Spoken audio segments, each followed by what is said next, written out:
2000년 전 독생자 예수님을 보내신 하나님의 뜻은 무엇인가? 예수께서 다시 오시마 하신 이유는 무엇이며 어린 양 혼인잔치는 무엇을 의미하는 것인가? 예수께서 기다렸던 하늘의 신부, 인류 역사에 처음 오시는 독생녀는 누구인가?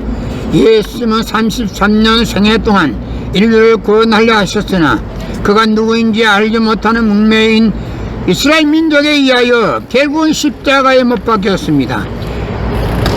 그러나 예수는 다시 오시마 재림을 약속하셨습니다. 요한계시록의 마지막 날에 주님이 다시 오시면 어린 양 혼인잔치를 한다는 구절이 있습니다. 그 잔치가 바로 일찍이 잃어버린 독생자 독생녀를 신부 신랑으로 맺어주어 참 부모로 세우시는 성스러운 축복의 시기입니다. 하나님이 예배하신 독생녀만이 우주의 어머니, 평화의 어머니와 되기 위한 어린 양 혼인잔치에 나아갈 수 있습니다. 예수님이 재림하실 때 가장 먼저 하시려는 신부를 찾는 것입니다.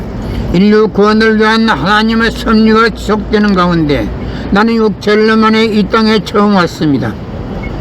인류의 눈물을 닦아내는 평화의 어머니, 우주의 어머니와 하나 되면 이루지 못할 것이 없습니다. 2000년 전 독생자 예수님을 보내신 하나님의 뜻은 무엇인가?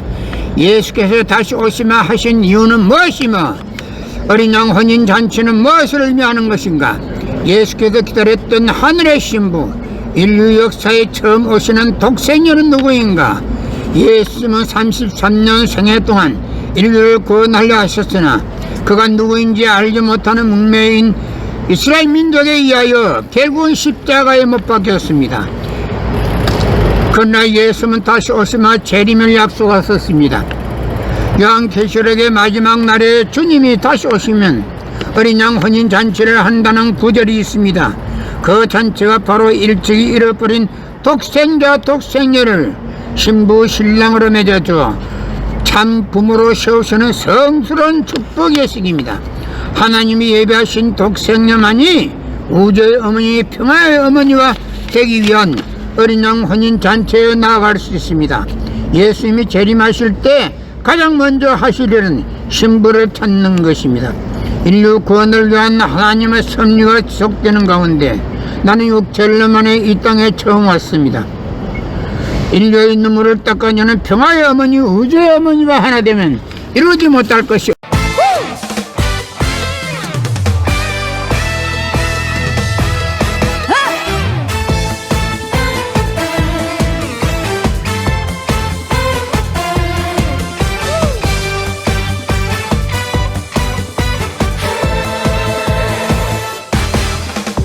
사랑이 나를 울리기 전에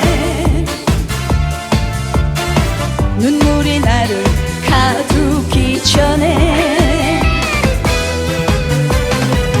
떠나야 해, 잊어야 해, 여기서 돌아서야 해. 아직도 못한 말이 너무나 많은데 이대로 지워야 하나.